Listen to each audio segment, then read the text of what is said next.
selamat hari Sabat untuk kita semua. Seperti tidak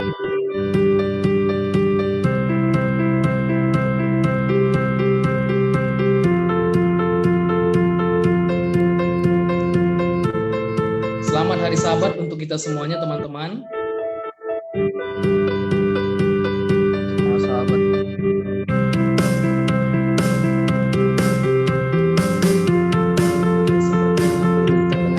Selamat hari Sabat untuk kita semua.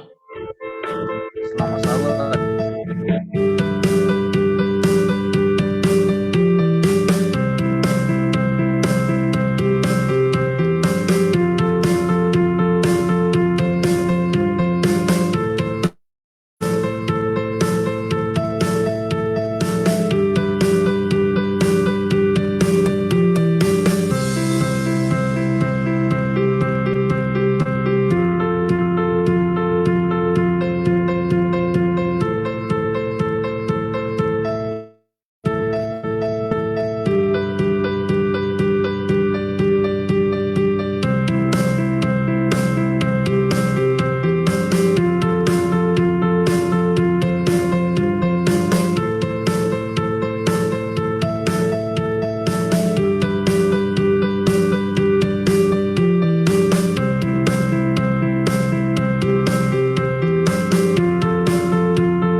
Oke, sudah bisa kita mulai?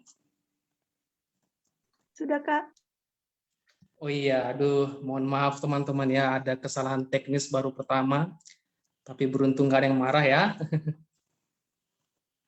Oke, selamat hari Sabat untuk kita semuanya, anak-anak muda.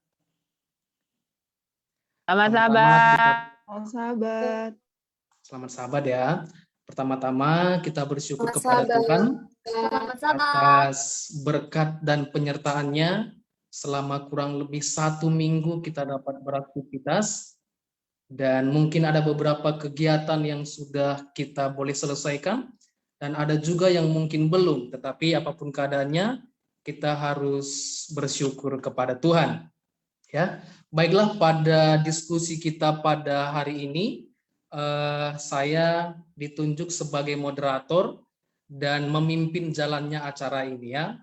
Jadi saya berharap supaya kita masing-masing boleh dapat memberikan pengaruh kita supaya diskusi ini boleh berjalan dengan baik ya. Ada pepatah bilang tidak kenal maka tidak sayang ya. Jadi supaya lebih kenal, saya akan perkenalkan diri dulu.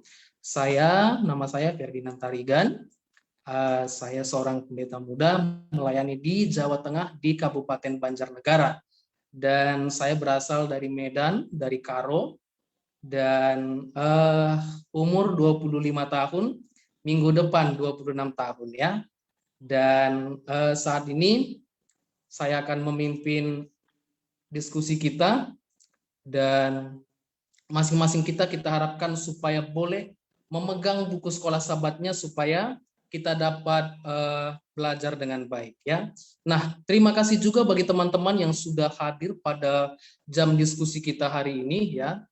Dan tujuan diskusi kita pada pelajaran ini adalah supaya kita dapat mengaplikasikan pelajaran yang sudah kita dapatkan di dalam kehidupan nyata ya. Lalu yang kedua itu supaya anak muda dan kita semuanya dapat berdiskusi dengan aktif di jemaat kita besok ya. Dan jikalau di sini ada guru-guru sekolah sahabat dan dapat memimpin diskusi, dan itu boleh menjadi satu tujuan ya. Itulah yang akan kita diskusikan ya. Adapun rundown acaranya, yang pertama itu saya akan awali dengan doa buka. Lalu setelahnya itu nanti saya akan awali dengan pembukaan diskusi, lalu akan diberikan puisi oleh Alin dari Maluku, lalu selanjutnya kita akan ada acara diskusi bersama, kesimpulan nanti oleh saya ataupun juga dari teman-teman yang lain. Setelah itu nanti ada doa berkat, dan setelahnya kita akan foto bersama ya. Nah, mari kita awali pelajaran kita pada satu minggu ini adalah judulnya dan bangsa besar manakah ya, karena waktu yang diberikan kepada saya hanya 15 menit, lebih cepat waktunya. Nah, dalam pelajaran ini kita kembali belajar mengenai sebuah sejarah ya. Kita belajar mengenai sejarah bangsa Israel kurang lebih beberapa ribu tahun yang lalu. Dan bangsa Israel juga, mereka pun belajar dari sejarah mereka. Dan sejarah bangsa Israel yang mereka pelajari, dan kita juga pelajari, karena apa yang terjadi di masa lalu, itu akan ada kaitannya dalam kehidupan kita saat ini ya. Kalau kita baca di dalam paragraf pertama pelajaran Sabat petang itu, dikatakan bahwa 3 pasal pertama dari kitab Ulangan dasarnya adalah sebuah pelajaran sejarah ya. Saya berpikir bahwa kalau sesuatu yang berbicara tentang sejarah itu pasti ditulis sampai berlembar-lembar, apalagi dalam kurun waktu lebih kurang selama 40 tahun. Tetapi si penulis buku ini sepertinya meringkaskan cerita yang sebenarnya, sehingga dalam kitab Ulangan itu hanya Hanya 3 pasal saja. Kalau di pasal pertama, kedua, dan ketiga itu adalah menceritakan sejarah bagaimana yang mengingatkan orang-orang Israel tentang apa yang mereka telah lalui hingga saat itu ya. Tentunya bahwa selama kurang lebih 40 tahun itu banyak kenangan di sana, banyak pelajaran-pelajaran berharga di sana. Bagaimana perjalanan mereka, bagaimana pemberontakan mereka, bagaimana peran Musa di sana, dan bagaimana kasih karunia yang mereka terima yang berasal daripada Tuhan ya. Lalu sementara dikatakan pada pasal yang keempat itu bercerita tentang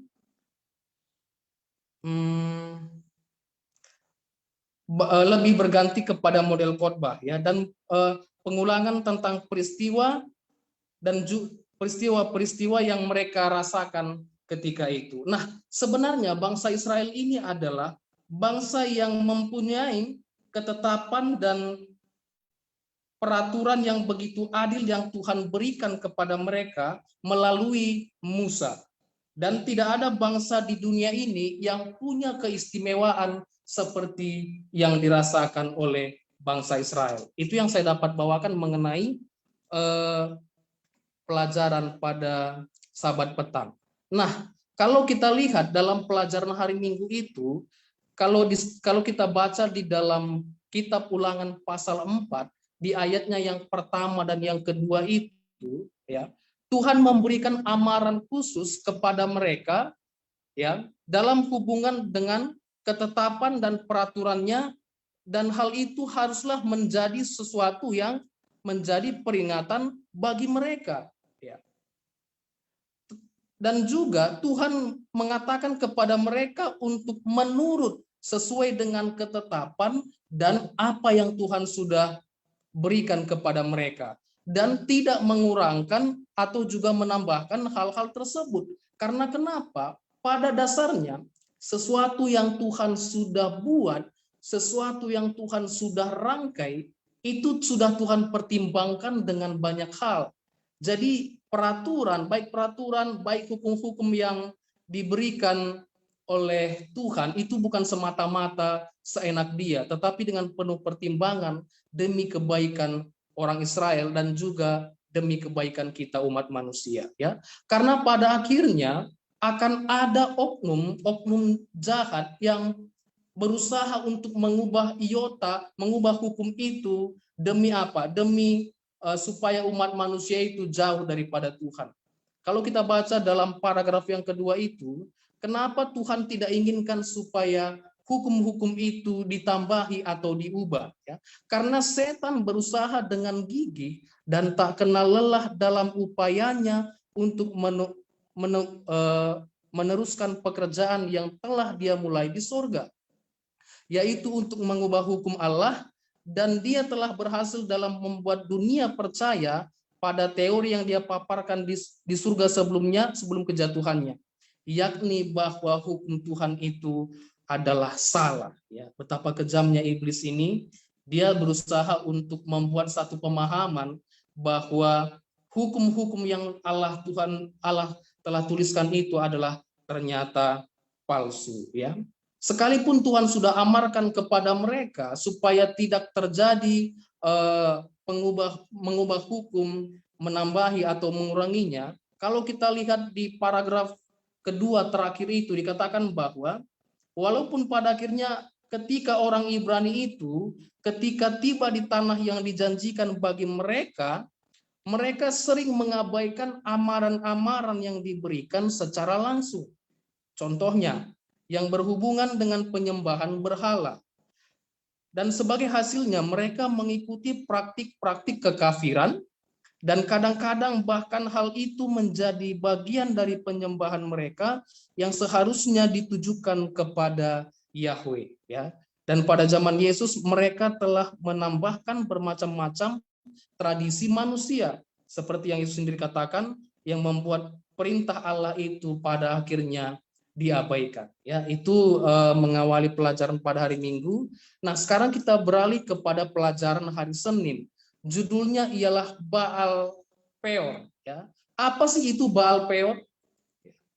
Peristiwa Baal Peor ini adalah salah satu peristiwa yang cukup besar yang Alkitab tuliskan mengenai kejadian tragis yang dilakukan oleh bangsa Israel. Ya, Baal Peor itu adalah suatu peristiwa yang tragis, yang dimana itu adalah penyembahan berhala yang dilakukan bangsa Israel yang berakibat matinya kurang lebih 2.400 karena ditimpa hukuman yang datangnya daripada Tuhan. Ya.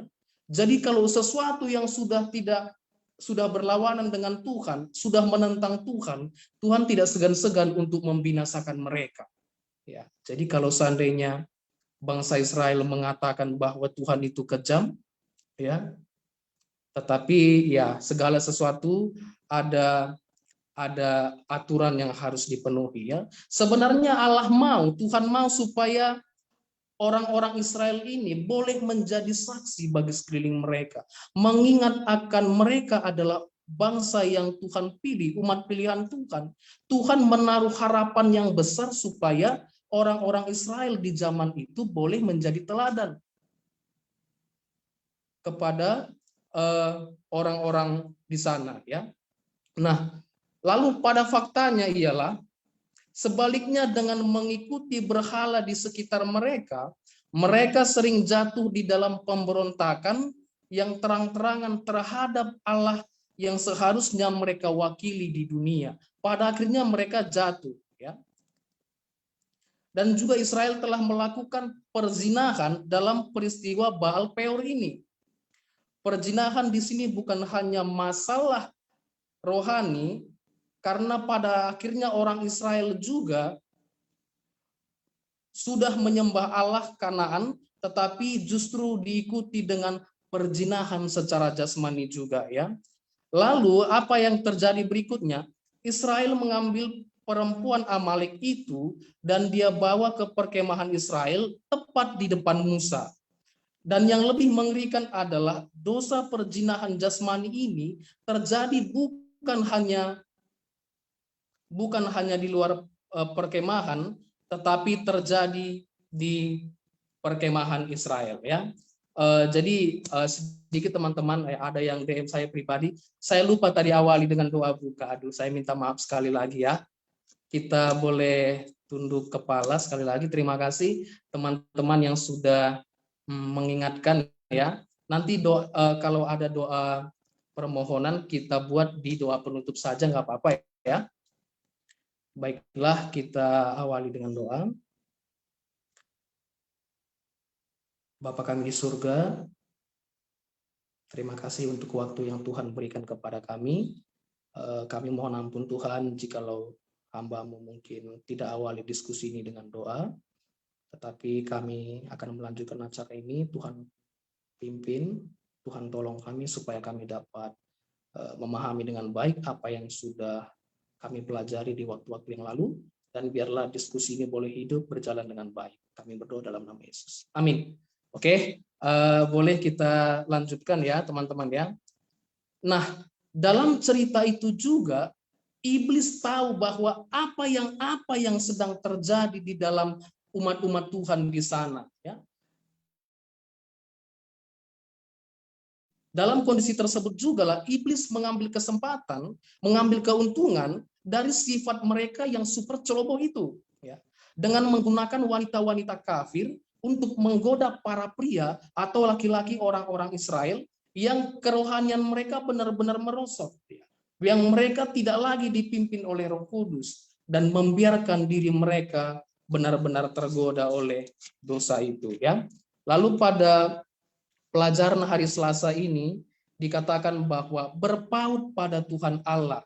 Apa sih artinya berpaut pada Tuhan Allah? Berpaut pada Tuhan Allah berarti menghindarkan diri dari dosa, dan pada saat yang sama kita mematuhi apa yang Tuhan sudah perintahkan sesuai dengan hukum dan ketetapannya, ya. Nah, seperti yang pelajaran hari Senin tadi, lanjutan daripada pelajaran hari Selasa ini adalah pada akhirnya ada begitu banyak orang yang pada akhirnya Tuhan binasakan, kurang ribuan orang, karena mereka mengikuti peristiwa yang ada dalam peristiwa Baal Peor itu, ya. Dikatakan ribuan yang mati dalam dosa yang berhubungan dengan Baal Peor. Semua orang yang mengikuti Baal Peor itu dibinasakan. Tetapi di balik ini semua masih ada ternyata orang-orang yang setia. Masih ada orang-orang yang tetap berketetapan bahwa mereka tetap menjalankan perintah yang Tuhan sudah berikan. Ada dua tipe manusia di zaman itu. Yang pertama, mereka yang membiarkan dirinya menyembah Baal Peor dan semuanya mereka itu mati, ya. Lalu yang kedua, orang yang berpaut pada hukum Tuhan dan Tuhan memberikan upah bagi mereka masing-masing. Ya, orang yang berpaut mengajarkan perintah Tuhan itu, akhirnya Tuhan indahkan dan biarkan mereka tetap hidup. Ya, sementara kalau kita masuk ke pelajaran hari Rabu, dan bangsa besar manakah? Ya, jadi bangsa Israel ini mendapatkan banyak keistimewaan dari Tuhan. Kalau saya boleh jabarkan judulnya ini adalah, dan bangsa besar manakah yang menerima banyak mujizat melebihi bangsa Israel itu? Dan bangsa besar manakah yang dapat melihat kemuliaan Allah secara langsung? Itu orang Israel. Bangsa manakah yang menerima hukum yang tidak dimiliki oleh bangsa lain? Lalu berikutnya, bangsa manakah yang Tuhan berikan banyak keistimewaan melebihi dari bangsa Israel? Ya. Lalu bangsa manakah yang Tuhan berikan panggilan khusus melebihi daripada bangsa Israel? Ya. Tidak ada yang melebihi bangsa Israel. Ya. Sebenarnya Tuhan berikan hal itu semua kepada mereka bukan supaya untuk membanggakan mereka, ya. Tetapi tujuan dari membuat mereka menjadi besar adalah supaya mereka bisa menjadi berkat. Itu sebenarnya tujuan Tuhan. Ya. Jadi ketika Tuhan berikan banyak keuntungan, banyak kelebihan dari bangsa Israel, besar harapan Tuhan supaya bangsa Israel, ya, menyadari itu dan dapat menjadikan Tuhan sebagai Allah mereka. Tuhan menginginkan bangsa ini menyadari bahwa mereka telah dipanggil dan juga dipilih untuk alasan yang khusus.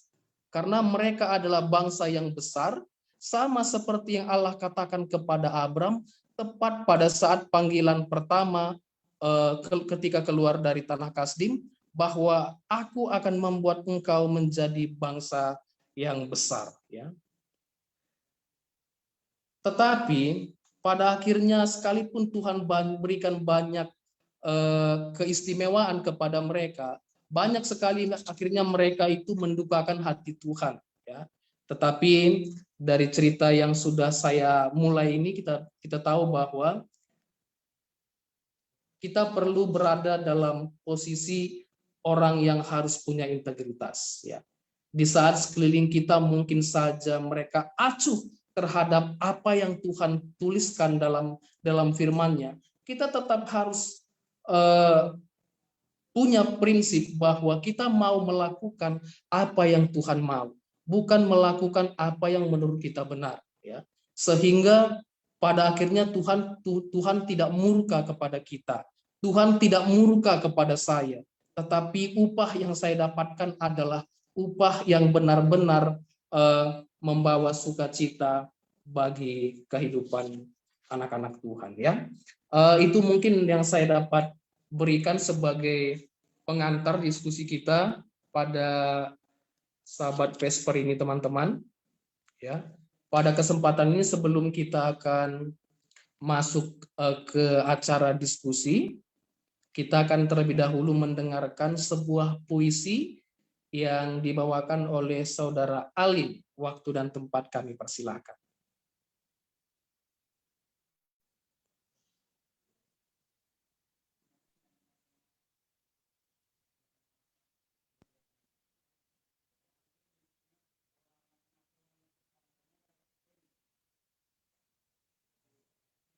Alin.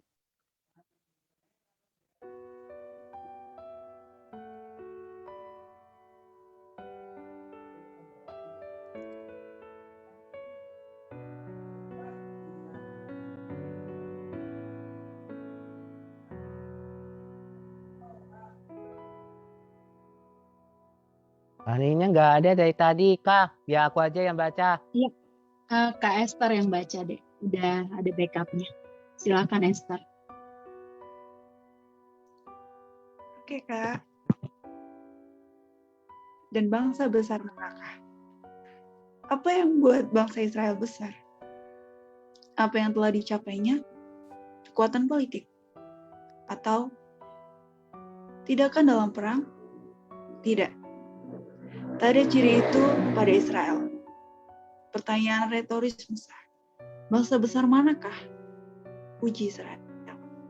Israel bangsa terbesar di dunia. Bangsa bekas budak, para tunawisma terpinggirkan. Tak sesuai definisi bangsa besar. Bangsa Israel hebat bukan karena apa yang dilakukannya. Itu adalah tentang Allah. 3 pasal pertama kitab Ulangan bahas sejarah Israel. Ingatkan yang telah mereka alami.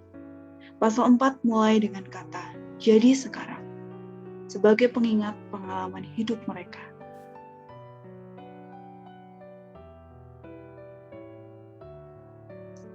Turut ketetapan dan peraturan tanpa menambah dan mengurangi. Setan berusaha ubah hukum Allah, seperti dilakukannya di surga. Katakan hukum Allah salah. Israel alami masalah karena menambah ketetapan dan peraturan Allah, dan tuntun pada pelanggaran hukum Allah. Tiba di tanah perjanjian, kembali Israel lalaikan amaran yang diberikan. Praktekkan kebiasaan kekafiran. Ubah hukum Allah, hadapi konsekuensi penderitaan. Ketidaknyamanan, musnahkan bangsa kafir, sembah ilah. Israel contoh penyembah Allah yang berzina, buat perzinahan rohani. Yang ikuti Baal Peor dibinasakan. Yang berpaut pada Tuhan dibiarkan hidup. Tak ada di tengah-tengah. Berpaut pada Allah, berikan diri kepadanya. Dapatkan kuasa, kekuatannya, dan komitmen. Ini sebuah pilihan. Allah setia jaga kita supaya jangan jatuh. Ada pencobaan, tetap setia. Bangsa Israel diingatkan turut ketetapan dan peraturan Allah jika berpaut padanya. Israel bangsa yang dipanggil, dipilih, jadi bangsa yang besar, agar Israel jadi berkat di bumi, jadi terang, hingga kabar keselamatan sampai pada semua bangsa. Status istimewa Israel perlu ada. Penurutan pada ketetapan dan peraturan Allah. Itu kebijaksanaan dan akal budi. Akan menjadi manifestasi hukum Allah dalam hidup manusia. Penurutan akan memberikan kemakmuran dan keajaiban. Hikmat, kepandaian, berkat, dan kesegaran intelektual. Dari awal setan ingin membuang hukum Allah. Itu adalah tujuan utama setan. Setan selalu terus berjuang untuk mencapai tujuannya di surga maupun di bumi. Tujuan setan menghilangkan salah satu hukum atau bahkan keseluruhannya. Setan menggunakan segala cara, termasuk musik, tari-tarian, kecantikan, wanita-wanita kafir, hingga merusak mereka dan buat mereka makin jauh dengan kebiasaan kekafiran.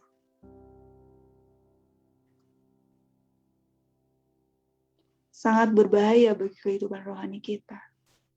Saat kita biarkan diri kita di luar ketentuan Allah. Kalau bangsa lain dikenal karena kuat atau kaya, tapi Allah mau kita dikenal karena kuat dalam ketetapan dan peraturan Allah. Kita diminta lakukan yang terbaik bagi Tuhan. Penurutan itu penting. Pelajaran untuk Anda dan saya. PAGN.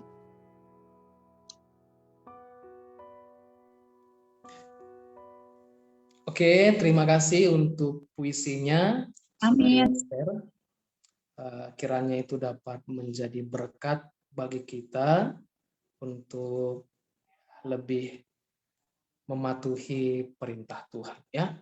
Baiklah, selama kurang lebih 1 jam ke depan kita punya cukup waktu ya untuk kita diskusi. Di sini saya lihat ada 37 orang ya yang sedang mengikuti acara ini. Tapi saya lihat juga ada tadi satu Zoom itu ada 3 orang ya.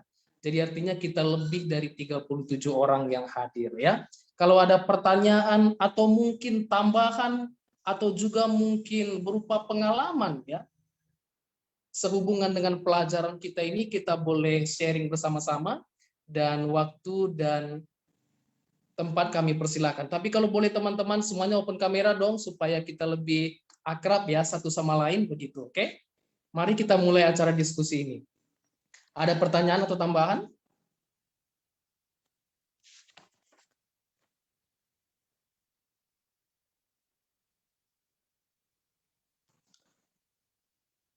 Halo, halo.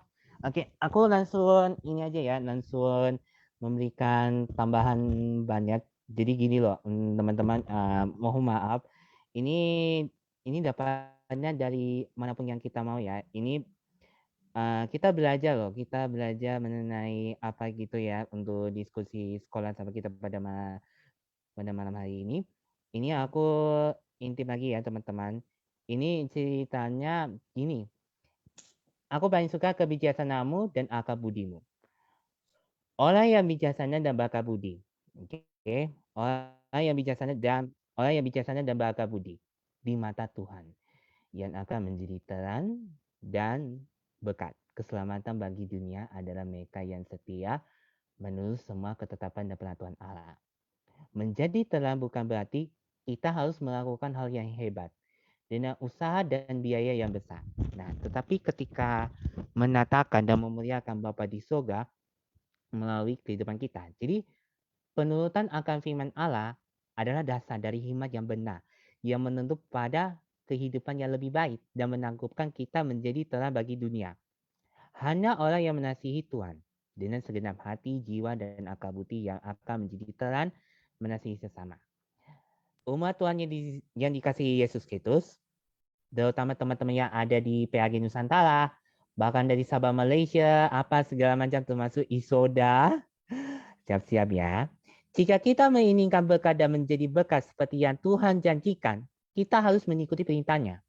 Kita harus menjauhi zona bahaya ketidaktaatan dan menarik garis yang jelas antara perintah Tuhan dan ide-ide baik yang dihasilkan manusia.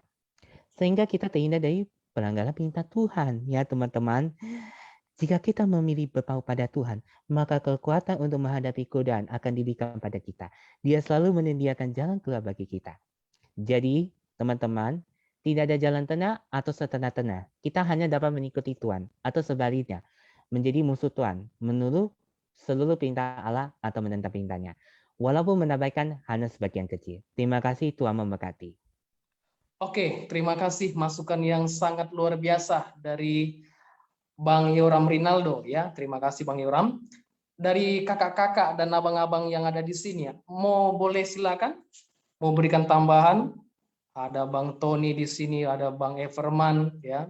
Ada Bang yang jarang-jarang bersuara saja ya. Saya perhatikan dulu karena yang sering bersuara pasti ada nanti. Mas Yoyo ada Dila, Claudia, dan juga ada Esther, ada Kak Aprilia. Monggo, mari kita diskusi ya, tapi bukan berdebat. Dari Bang Tony dulu ya, senyum-senyum Bang Tony ini. Oke. Terima kasih banyak. Ya, mungkin kita udah sering di lapangan ya, Pastor. Tapi saya di sini melihat ada pendeta muda, Pendeta Matias. Mungkin dari Pendeta Matias boleh memberikan penjelasan tentang sesuai pelajaran kita ini supaya kita dapat menambah pemahaman kita, supaya ini dapat dibagikan di jemaat. Terima kasih. Pak Pendeta Matias, dipersilakan.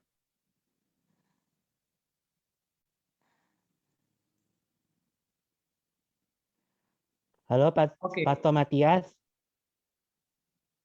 Bang Matias ada? Oke, baik. Shalom, selamat sahabat, selamat malam. Selamat sahabat, selamat malam. Selamat Pastor. Ya, terima kasih.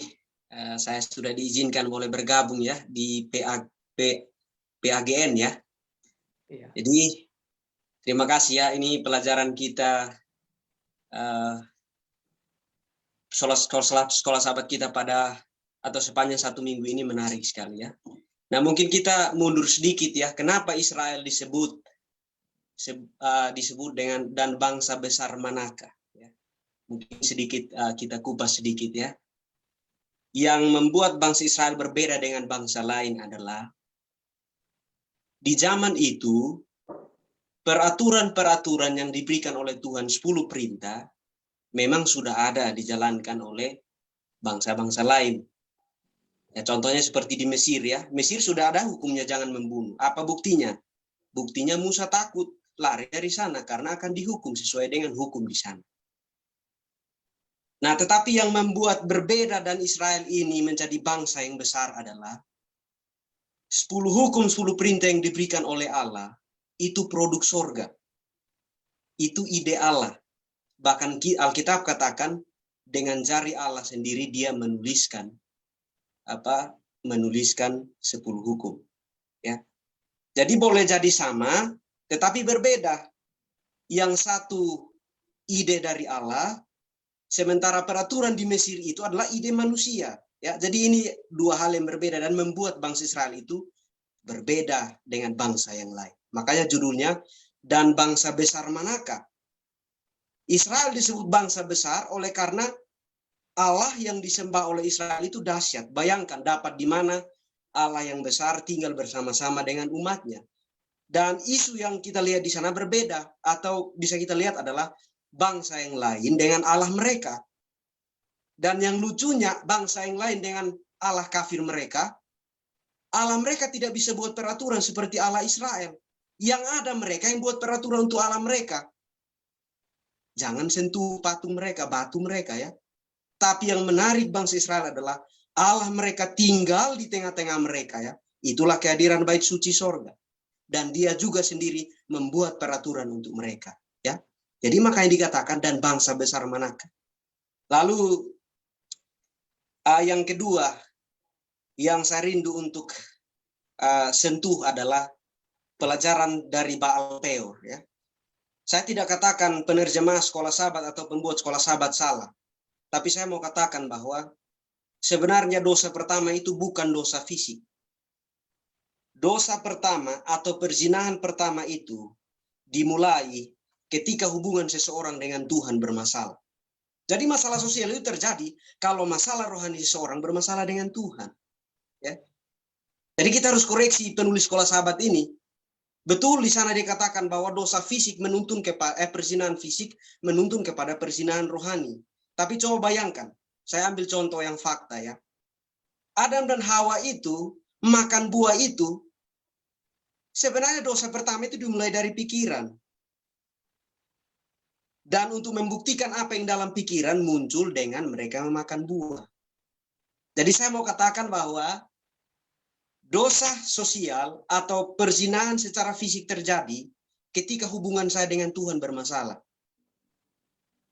Bayangkan, dapat di mana orang mau berbuat dosa, berdoa sama Tuhan. Tuhan, minggu depan saya mau buat dosa, bolehkah Tuhan? Ya, jadi dalam hal ini ya mungkin tidak semua memperhatikan sampai di situ, tapi ketika saya baca seperti kurang pas ya. Jadi kalau hubungan saya dengan Tuhan bermasalah, maka bukti yang akan keluar dari kehidupan saya adalah sosial saya juga akan bermasalah dengan orang lain, dengan orang yang dekat dengan saya, orang yang tidak dekat dengan saya, bahkan terlebih kepada Tuhan. Jadi perzinahan secara atau peristiwa di Baal Peor mengajarkan kita bahwa ketika hubungan kita dengan Tuhan tidak baik, maka hubungan kita dengan orang lain pun akan menjadi bermasalah.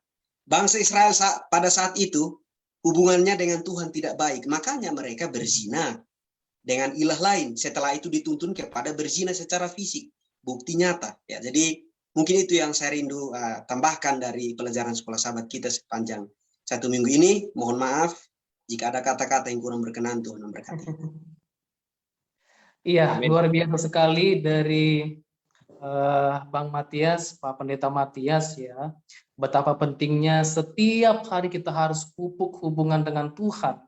Karena itu akan berdampak dalam kehidupan sosial kita sehari-hari ya. Terima kasih. Ada yang lain? Kalau ada boleh raise hand ya.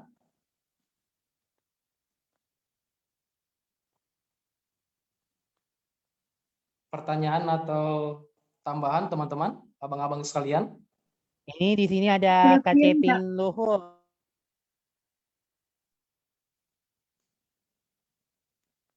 Kevin Pastor, Kevin Ruruk, silakan Kevin. Oke, Saya bantu silakan. ya. Saya bantu ya untuk lihat. Terima kasih Kak ya, abang-abang sekalian. Ya, tadi saya juga ada diskusi tadi dengan teman-teman tadi di Unclub tadi ya. Kasih. Pertanyaannya ini pelajaran bagus ya di pelajaran ke-6, terutama di pelajaran hari Minggu dengan pelajaran hari Senin. Seperti yang dibilang kan, dan juga bagaimana di pelajaran hari Minggu menjelaskan tentang bagaimana setan berusaha untuk mengubah akan hukum Allah. Di kutipannya di situ di Ellen G. White Selected Message Book 2 halaman 107. Nah, dan Bal Peor juga di hari Senin. Nah, tadi ada juga pertanyaan Kak Tibu. Sebenarnya sudah dijawab sih waktu di kelompok diskusi. Pertanyaan, bagaimana kita dapat mengenal akan Allah yang benar? Itu pertanyaan saya. Bagaimana kita dapat mengenal Allah yang benar? Terima kasih. Kan ini kan menyinggung di pelajaran hari Senin juga. Ini menyinggung tentang perzinahan rohani. Ada 2 perzinahan di sini. Perzinahan yang disinggung oleh Sir tadi, yaitu perzinahan rohani dengan perzinahan fisik yang dilakukan oleh orang Israel. Dan akibatnya mereka yang melakukan perzinahan 2 perzinahan ini apa? Mati. Banyak yang mati. Nah, jadi pertanyaannya adalah bagaimana kita mengenal akan Allah? Maksudnya Allah yang benar. Terima kasih. Pertanyaan saya.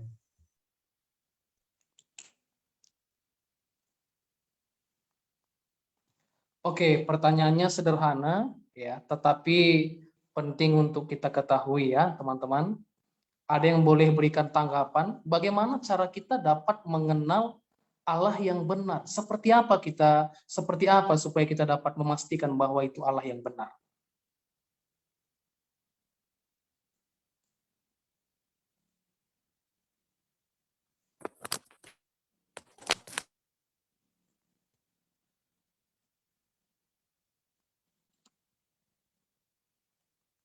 Oke, ada yang mau menjawab?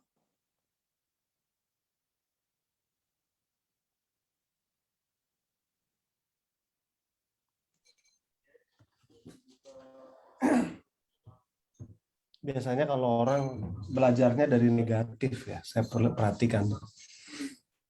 Nah, mereka pelajari bagaimana penyembahan kepada Allah yang salah. Kebanyakan, ya kan? Kebanyakan kita juga cara berpikir kita begitu kan? Yang negatif itu lebih terpaku dalam pikiran kita daripada yang positif.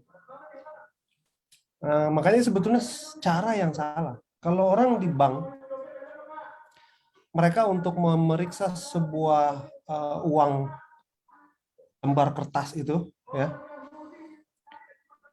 yang $100 benar apa asli, itu bukan mereka pelajari lembaran yang salah. Karena lembaran yang salah banyak variasinya, susah kita. Tapi kalau lembaran kertas $100 yang asli itu, hanya satu, nggak ada yang lain. Jadi yang diteliti itu yang benar dulu, baru Anda bisa tahu apa yang salah di luar sana. Banyak kita senang sekali mempelajari mengenai setan, mempelajari mengenai ada apalagi orang Indonesia ya, setannya banyak banget. Ada kuntilanak lah, ada apa segala macam ya kan. Nah, this is the wrong way of learning things gitu loh.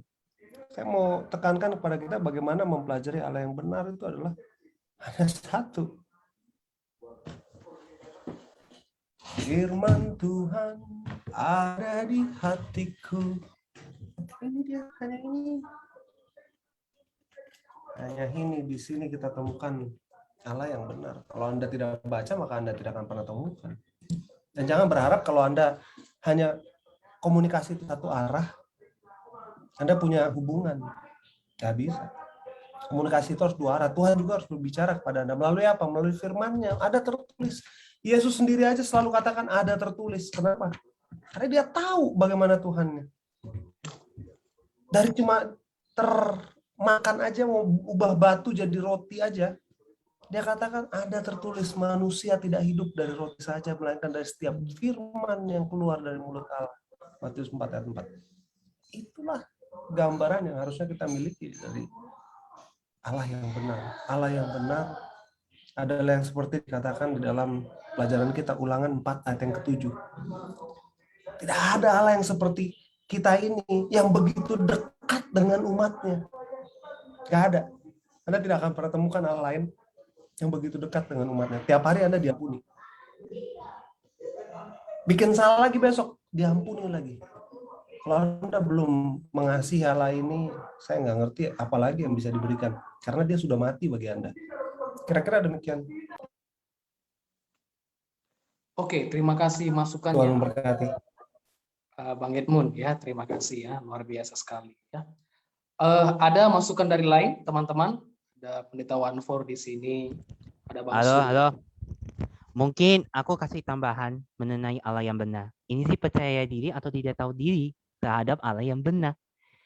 Jadi loh, Kak Cepin, kepercayaan diri adalah yang sangat indah, yang menuakan kita untuk menghadapi hidup dengan keberanian, keterbukaan, dan kejujuran. Jadi, Allah yang benar dengan kepercayaan diri, yakin bahwa mereka dicintai sebagai orang Kristen, berharga dan aman dalam rencana Tuhan bagi hidup mereka. Saat kita merasa aman, kita akan lebih mudah melangkah keluar dan mencoba hal-hal baru. Walaupun mungkin kita membuat beberapa kesalahan di sepanjang perjalanan, itu bukan Allah yang benar. Jadi Kak Cepin, kepercayaan diri memampukan kita untuk bergerak maju sebagai mengharapkan kesuksesan dibanding saling mengkhawatirkan kegagalan. Hal ini sangat esensial dalam memenuhi rencana Tuhan bagi hidup kita. Jadi kita yakin bahwa salah satu dari hal-hal utama yang menghalangi kita sebagai Allah yang benar. Sehingga kita tidak bisa berjalan dengan kepercayaan diri seperti yang Tuhan inginkan bagi kita. Adalah karena kelakuan terhadap diri sendiri, teman-teman. Ketidakmampuan kita untuk percaya pada diri sendiri menghina kita dan menutup kemungkinan kita untuk menjadi Allah yang benar. Kalau kita melakukan diri sendiri dan percaya diri tidak berjalan bersamaan, mereka saling melawan atau satu sama lain. Jadi ini ya Kak Cepin dan teman-teman yang ada di sini.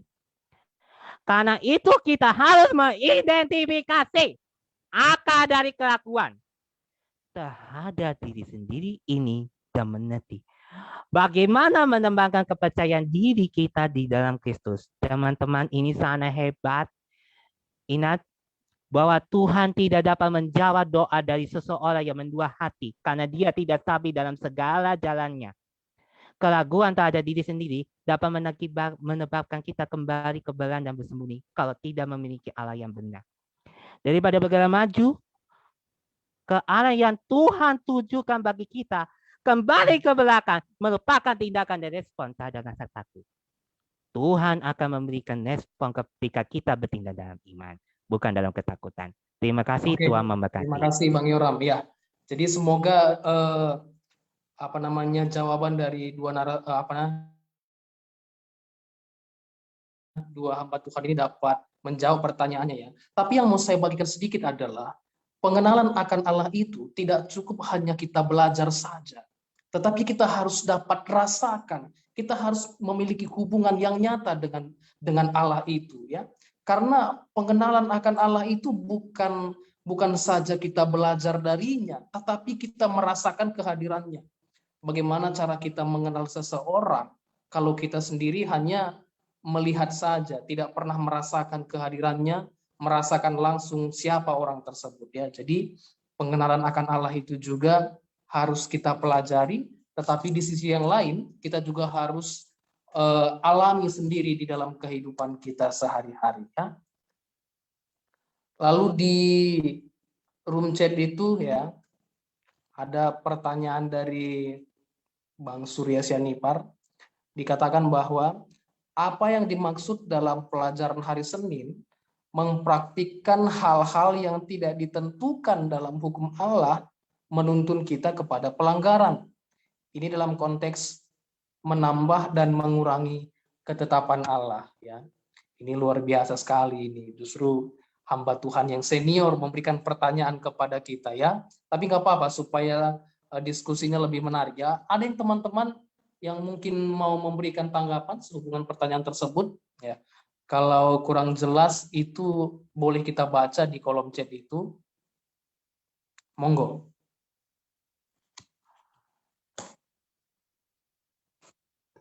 Andreas Ortega dulu, Andreas Ortega.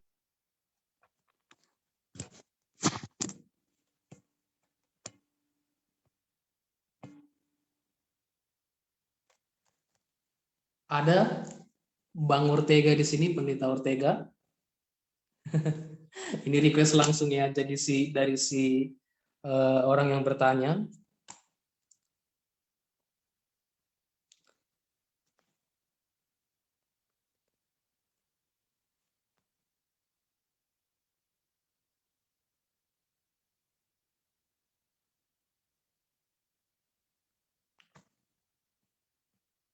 Mungkin dia lagi ini bertenang teduh, sedang Bertenang teduh ya. Sepertinya Bang Ortega sedang bertenang teduh katanya ya. Tapi orangnya ada di sini ya. Iya, mungkin beliau tidak kondusif atau yang lain-lainnya ya. Atau mau request Bang Surya mau dijawab sama siapa? Saya sebelum ada yang jawab itu ya, nanti sambil dipelajari lah pertanyaan saya itu, karena itu jadi penting. Kenapa? Karena kadang-kadang kita tambah-tambahin hukum ya. Kita tambah-tambahin hukum. Hukum itu ada 10, tapi kita jadi orang Farisi buat orang lain. Kita tambahin nggak boleh ini, nggak boleh itu. Terus kita bikin susah orang untuk datang kepada Yesus dengan tidak boleh ini, tidak boleh itu. Yang kita ajarkan yang tidak boleh itu terus ya, tidak boleh terus. Jadi orang-orang yang mau datang ke Tuhan itu kok ngikut Tuhan kalian kok serem banget ya, nggak banyak yang nggak bolehnya gitu ya. Nah makanya banyak orang yang pengennya itu yang Tuhan yang mengizinkan gitu. Kenapa sih kita mau cari berkat dengan cara kita sendiri? Kenapa sih dilarang-larang? Orang pengen punya kemampuan ekonomi finansial yang sesuai harapannya dia ya. Nah jadi saya ingin kembali dulu, itu mungkin nanti bisa jadi di bahan diskusi lah. Saya nanti Bang Edmund nanti bisa direnung-renungkan pertanyaan itu Bang. Pelajaran hari Minggu Bang. Kita suka nambah-nambahin hukum Bang. Nah jadi saya ingin sampaikan tadi pertanyaannya Kevin itu begini. Kalau seorang mafia ya, ini ilustrasinya. Kalau seorang mafia dia menganggap Tuhan itu suka membunuh, suka merampas ya, dan suka menguasai. Nah, kemudian kalau seorang ekonom, Tuhan itu hitung-hitungan gitu loh. Tuhan itu hitung-hitungan, lu punya gaji 10% buat gue, kayak pajak negara. Nah, itu kalau Tuhannya orang ekonomi, dia katakan Tuhan itu tuh suka hitung-hitungan. 1 tambah 1 sama dengan 2. Nggak ada itu 1 tambah 1 berlimpah-limpah, nggak ada. Jadi 1 tambah 1 sama dengan 2. Nah, itu Tuhannya orang ekonomi. Kalau Tuhannya orang biologi, dikatakan 1 tambah 1 sama dengan 4. Ya, itulah KB, keluarga berencana. Itu jadinya begitu. Kemudian ada mutasi genetis. Itu hal-hal yang dituhankan oleh siapa? Oleh para biologi, para scientist. Nah, sekarang Tuhan itu, kalau dalam lagu Sion nomor 287 lagu Sion lama, can the word see Jesus in you? Tuh orang itu akan melihat Tuhanmu itu siapa gitu. Ya, Tuhanmu itu siapa orang bisa lihat gitu. Jadi kalau kita mau nanya Tuhan yang benar, tanya orang, kamu lihat Tuhan itu dalam hidup saya seperti apa? Kalau orang katakan Tuhanmu itu adalah seorang yang pemarah, ya berarti Tuhanmu memang Tuhan pemarah. Let's say Tuhan itu Esa, tapi orang akan melihat jenis-jenis Tuhan di dalam kehidupan kita. Nah, katakanlah Pendeta Muda Ferdinand ini orangnya lembut, aktif, supel, mudah bergaul dengan orang-orang. Orang akan kenal, oh Tuhannya si Pendeta Ferdinand ini adalah Tuhannya yang baik, yang bergaul ya, yang akrab, yang harus berbaur. Orang akan kenal begitu. Jadi kalau tadi Kevin nanya Tuhan yang benar, itu semua terlihat dari kehidupan kita. Kalau kehidupan kita melakukan yang benar, kalau kehidupan kita melakukan yang baik, yang kasih, belas kasih, keadilan, dan kerendahan hati, Mika 6 ayat 8, maka Tuhan yang dilihat orang itu adalah Tuhan yang adil, yang penuh damai sejahtera, grace, justice, and mercy gitu loh. Ya, humble, mercy, and justice. Nah, sekarang tinggal tantangannya buat kita. Saya akan praktekkan Tuhan saya itu seperti apa, dan saya akan Tuhan saya itu seperti apa. Jadi misalnya begini, kalau saudara mau menginjili orang lain untuk berhari Sabat, berarti yang saudara sampaikan adalah bahwa Tuhan saudara adalah Tuhan yang berhari Sabat. Tapi kalau saudara menginjili orang untuk berhari Sabat, tapi saudara tidak menguduskan Sabat, berarti saudara sama sekali nggak memiliki Tuhan yang menguduskan Sabat. Sama itu seperti saudara menginjili orang untuk tidak minum teh, tapi saudara minum teh, maka orang akan mengenal, oh Tuhannya si Surya ini adalah Tuhan yang minum teh, gitu. Yang Tuhan pelin-pelan karena dia ngajarin minum teh. Ya, kalau orang Jawa bilang iso ngajari, ra iso ngelaku ya, orang iso ngelaku gitu loh. Bisa ngajar tapi nggak bisa ngelakukan gitu. Lakoni. Nggak bisa ngelakoni gitu. Iso ngajar, ra iso ngelakoni. Nah, jadi orang akan tahu jenis-jenis Tuhan kita itu seperti apa. Nah, itu mungkin tambahannya Pendeta Muda Ferdinand untuk pertanyaan Kevin tadi. Nah, saya ingin coba diskusikan itu dengan teman-teman. Dalam hal apa kita sering menambah-nambahi ketetapan Tuhan itu yang membuat kita sendiri susah dalam apa? Dalam bertuhan. Ya, gitu mungkin ya. Silakan. Oke, terima kasih Bang Surya, Pendeta Surya. Kita sering menambah-nambahi hukum, ya. Tapi kadang-kadang kita nggak sadar bahwasanya kita sudah menambahkan hukum yang sebenarnya tidak tertulis di firman Tuhan begitu. Dan pada akhirnya itu menjadi sesuatu hal yang sulit untuk mengundang orang datang kepada Tuhan, ya. Terima kasih, ya. Mungkin ada tambahan sebelum pertanyaannya Bang Surya ini kita diskusikan, menanggapi apa yang Pendeta Surya sampaikan barusan. Monggo teman-teman.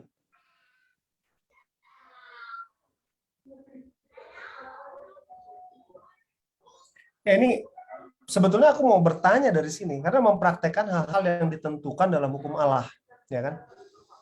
Nah, pertanyaan berikut adalah supaya nyambung nih apa yang Surya katakan. Apa menurut Surya dan menurut Ferdinand tadi hal-hal yang ditambahkan oleh kita? Hukum apa contohnya? Berikan kami contoh hukum apa yang ditambahkan. Nah, supaya kita tahu, oh ternyata ada hukum yang ditambahkan sama kita. Nah, contoh aja, kasih contoh beberapa. Silakan. Oke, Bang Surya duluan. Atau begini teman-teman, tadi kita sudah bahas bahwa kadang kita justru jadi pelaku yang menambahi hukum itu seperti yang Bang Surya tadi sampaikan. Teman-teman pernah nggak merasa melakukan hal yang sama, hal yang serupa gitu? Nah, kalau seandainya teman-teman pernah merasakan hal yang sama, dalam hal apa kira-kira? Ya, dalam hal apa kira-kira? Tapi kalau memang ngerasanya nggak pernah sama sekali, justru kita nggak pernah seperti orang Farisi yang seperti tadi bilang, ya itu beda cerita ya. Tapi kalau teman-teman pernah mengalami hal yang sama, sebelum nanti dijelaskan lebih jauh lagi oleh Bang Surya, ya monggo, saya kasih kesempatan. Iya, jadi gini kawan-kawan. Jadi kita coba pikirkan tentang apa yang sudah terjadi dalam lingkungan gereja kita sendiri. Kita menambah-nambahi ketetapan Tuhan itu berdasarkan ideologi kita sendiri. Ya. Ketetapan Tuhan itu hanya 10. Tapi bisa kita tambahin jadi 12. Misalnya, kalau hukum Tuhan mengatakan turutilah segala perintahku, katakan 10 hukum itu adalah perintah Tuhan gitu, yang dituliskan untuk di depan manusia itu bisa dilihat manusia. Karena kalau Allah sendiri yang menuliskan hukum itu mati semua manusia. Tapi Tuhan turunkan 10 hukum. Kita tambah jadi 12. Misalnya begini. Tuhan katakan, turutilah segala perintahku kalau kamu mengasihi aku. Kalau kamu mengasihi aku dengan menuruti perintahku, maka aku adalah jalan kehidupan dan kebenaran. Engkau akan ada dalam bersama-sama dengan aku. Nah, kita tambahi. Oh, ada beberapa pihak atau orang-orang tertentu yang mengatakan, kalau nggak vegetarian nggak masuk surga, kawan. Nah, kalau pakai band nggak masuk surga. Nah, itu tambah-tambahan itu. Dan itu nggak ada di 10 hukum. Ya. Terlepas dari bagaimana persepsi. Persepsi ini beda-beda. Nah, persepsi inilah yang Tuhan ajarkan dalam pelajaran hari Minggu itu, jangan menambah dan jangan mengurangi. Nggak usah dikurang-kurangi firman itu, nggak usah ditambah-tambah. Kadang-kadang kita berasumsi bahwa ketika kita membaca satu doktrin yang kita ideologikan sendiri, kemudian kita persepsikan, dan kita berasumsi supaya orang itu mengikuti kita, maka orang apa? Orang akan melihat, nambah ya hukum ya, gitu. Nambah hukum ya. Padahal Tuhan bilang apa? Jadikanlah hatiku tahir, bukan jangan pakai band, harus pakai piano aja. Nah, bukan begitu. Mazmur Daud katakan bukan pakai band, bukan pakai musik apapun, tapi hatimu yang perlu tahir. Sehingga Tuhan harus menegur dalam kitab Yoel. Segala sesuatu yang kamu lakukan itu hanya seperti Yesaya katakan, segala yang kamu lakukan itu hanya penyembahan-penyembahan itu seperti kain kotor. Yang kuperlukan itu jubah baru, ya, kain baru. Yaitu apa? Perbuatan tabiat yang baru. Bukan sekedar dari hal-hal yang bisa kita tambah-tambahkan. Misalnya begini, kadang-kadang kita menyalahkan orang lain. Oh, kamu kalau hari Sabat nggak usah beli bensin. Nggak boleh beli bensin. Lebih bagus tinggalkan mobil daripada beli bensin. Nah, hal-hal seperti ini nggak ada di 10 hukum. Tapi hal-hal seperti inilah yang sering kita tambah-tambahin sehingga kita membuat penginjilan itu sulit. Ya, penginjilan itu sulit. Dan kenapa dikatakan di Baal Peor ini ada masalah? Masalahnya ya begitu. Mereka menambah-nambahi hukum, mereka mengurangi hukum, mereka membuat satu tindakan supaya mereka diakui Tuhan di hadapan Tuhannya mereka itu, di hadapan dewa itu, mereka membuat satu tindakan karena mereka menganggap mengikuti 10 hukum tidak mungkin tidak didengar, akhirnya mereka melakukan perzinahan. Itu tindakan yang melebihkan, ya, tindakan yang melebihkan. Bahkan mereka dikatakan ada juga bagian-bagian dari 10 hukum itu dikurangi supaya diakui di hadapan Tuhan yang di Baal Peor itu. Nah, kadang-kadang kita butuh eksis di hadapan Tuhan dengan mengurangi dan menambah-nambah hukum. Tapi ternyata kita sendiri yang jadi faksi buat orang lain. Nah, apa yang dimasukkan dalam pelajaran sekolah Sabat ini, dan bangsa besar manakah? Kalau kita baca tentang ayat hafalannya itu, ketetapan dan peraturannya itu sudah adil, nggak usah ditambah, nggak usah dikurang, just do it. Kalau dalam saya baca dalam Ulangan ayat 5 dan 6 dikatakan, mungkin saya bacakan secara singkat. Ingatlah, aku telah mengajarkan ketetapan dan peraturan kepadamu seperti yang diperintahkan kepadaku oleh Tuhan Allahku, supaya kamu melakukan, bukan menambah, bukan mengurang, supaya kamu masuk ke dalam negeri dan mendudukinya. Lakukanlah itu dengan setia, sebab itulah yang akan menjadi kebijaksanaanmu dan akal budimu di mata bangsa-bangsa yang lain, yang pada waktu mendengar segala ketetapan ini akan berkata, memang bangsa Israel ini adalah umat yang bijaksana dan berakal budi. Supaya orang mengakui kita, lakukanlah strict aja dengan hukum itu, nggak usah menambah, nggak usah mengurangi. Mungkin membuat buka pikirannya. Silakan. Oke, ya. Jadi mungkin itu adalah contoh nyata dalam kehidupan kita sehari-hari, ya. Karena kadang-kadang apa dibilangnya, terlalu mendalami pelajaran roh nubuat sudah menjadi makanan kita sehari-hari. Kadang-kadang kita bukan malah untuk kebaikan kita sendiri, tapi kita pakai itu untuk menyerang orang lain, ya, menyerang orang lain. Kita belajar masalah makanan, kamu nggak tahu pertarakan begini-begini, nggak masuk surga kamu, karena di surga itu begini-begini, macam-macam lah, ya. Tapi kalau kita belajar banyak mengenai firman Tuhan, jangan jadikan itu alat untuk menyerang sesama kita, ya. Pelajaran itu untuk kebaikan kita, bukan untuk menyerang orang lain, ya. Terima kasih Bang Surya. Ada tambahan lain teman-teman? Atau mungkin kita beralih kepada pertanyaan lain? Atau teman-teman punya pertanyaan ini yang penting juga, ya. berbeda? Saya pikir ini pandangan saya akan sangat berbeda dengan Surya. Kenapa? Ya. Saya mau bertanya nih sama kalian. 10 hukum itu nggak perlu ditambahin, nggak perlu dikurangin, kan? Benar ya? Benar nggak? Udah sempurna kan? Alkitab. Oh, sangat benar sekali. Betul. Nah, sekarang coba saya tanya sama kalian. Baca Matius 5 ayat 28. Apa dikatakan? Boleh ada yang baca?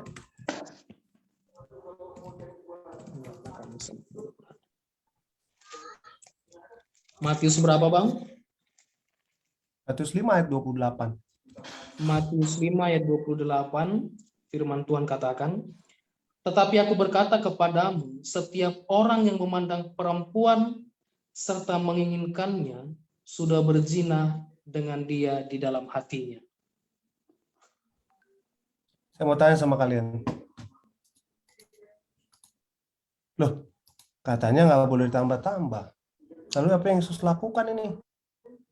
Kan di situ ditulis, jangan berzina. Terus sekarang Yesus nambahin nih, Benar nggak? Kan saya nggak berzina, Tuhan. Loh, kamu ngelihat aja, kamu udah berzina dengan begitu. Nah, ini Yesus nambahin apa enggak? Saya tanya sama kalian.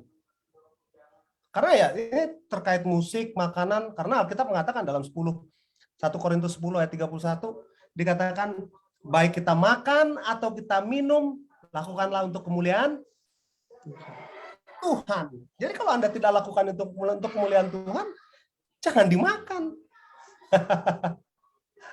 Itu makanya saya bilang ini konotasi yang kita berikan kepada apa yang ada tertulis. Kita suka turun-turunkan, bukan menaikkan. 10 hukum itu adalah standar. Kalian tahu apa arti standar? Standar itu kalau ada standar itu adalah yang dibawa oleh seseorang prajurit yang berada di depan. Ya, biasanya prajurit yang lebih perkasa dari yang lain karena dia di depan. Standar itu biasanya yang dibawa oleh pemimpin, ya, oleh para pemimpin-pemimpin dari puak-puak tadi disebutkan di dalam buku ulangan ini ya, puak-puak pemimpin para suku. Mereka bawa standar di depan. Apa itu standar?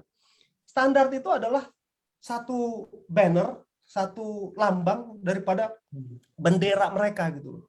Ini bendera kita. Mereka bawa di depan menunjukkan bahwa maju. Kalau standar itu dinaikkan, maju. Tapi kalau standar itu diturunkan, artinya mereka sudah kalah.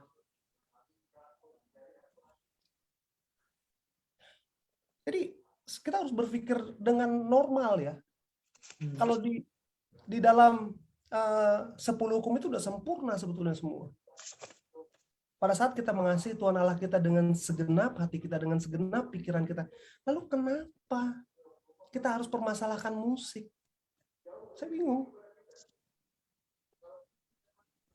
Kenapa kita nggak bisa tinggalkan rock music?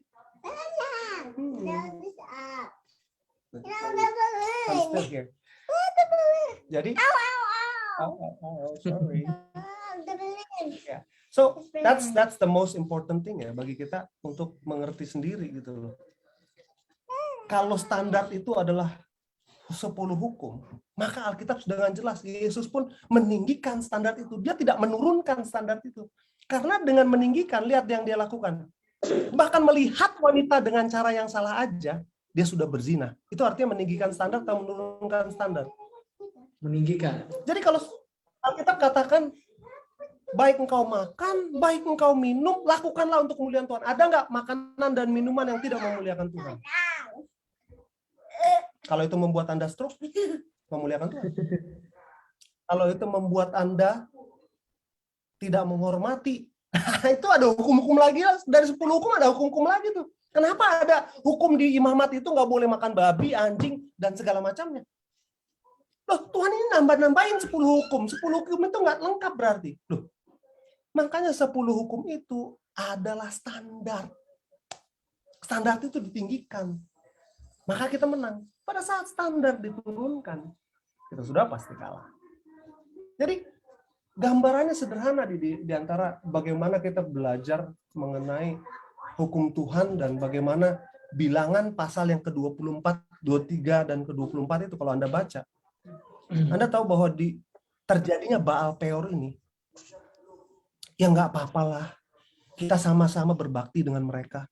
Toh mereka masih saudara. Orang Moab itu kan keturunannya daripada Lot. Lot itu adalah keponakannya daripada Abraham. Kita masih saudara orang Israel ini sama mereka. Nggak apa-apalah kita sama-sama berbakti sama mereka. Mereka kan Pentakosta. Mereka saudara kita. Kita sama-sama okumene. Pemikirannya adalah demikian kan. Lalu mereka sama-sama berbakti. Dan pada saat mereka sama-sama berbakti, apa yang terjadi? Alkitab katakan, ini Balak melalui instruksi dari Bileam, nabi Tuhan sebetulnya Bileam ini kalau baca di tulisan Rono buat, nabi Tuhan dia sebetulnya. Tapi dia murtad. Ada juga pendeta-pendeta yang murtad. Ya. Jadi yang terjadi adalah dia bilang, oh nggak apa-apa saudara, kita ayo, ini ada nabi Tuhan di sini, kenapa enggak? Diundanglah rame-rame. Lalu Bileam bilang sama Balak, kirim musik dan wanita. Jelas ditulis, coba baca lagi. Musik dan wanita. Akhirnya, akhir cerita itu 23.000 orang mati di tempat. Karena apa? Mereka sekarang dosanya tidak ngumpet-ngumpet lagi. Di depan umum, dosa. Terang-terangan mereka bikin dosa. Nggak perlu lagi ngumpet-ngumpet. Mereka bawa ini wanita Moab masuk ke tenda mereka, bukan istrinya, bukan siapa. Bawa di depan umum, dilihat Musa. Mereka kan kalau tenda Israel itu ya begitu ya, kelihatan semua. Lewat, masuk ke tenda. Akhirnya itu anaknya Imam Eliezer, Fineas, ambil tombak. Boom! Baru berhenti, 23 orang mati. Jadi ya, teman-teman ya silahkan memilih ya. Artinya dengan mudahnya kita akan katakan, oh, itu nggak ada hukumnya. Tapi kalau kita belajar dan mengenal Tuhan Allah kita seperti yang Musa katakan, kalau engkau ikuti aturannya dia, orang akan bilang, bangsa besar manakah? Ayat 8. Dalam Ulangan 4 ayat 8, bangsa besar manakah? Kok ini bangsa ini hebat sekali, sehat sekali mereka. Malu kan kalau pendeta Advent dibilang, aduh serangan jantung pendeta Advent. Padahal udah dikasih suatu, aduh pendeta Advent stroke. Padahal udah dikasih suatu wejangan untuk hidup sehat. Malu kita. Harus kita pikirkan, bagaimana kita bisa menjadi terang. Itu pelajaran hari Senin dan hari Minggu yang Surya sedang sebutkan tadi. Bagaimana kita bisa menjadi terang kalau kehidupan kita juga orang, lu ngomong-ngomong mengenai vegetarian, baru sakit-sakitan. Lu ngomong-ngomong mengenai, lu harusnya begitu.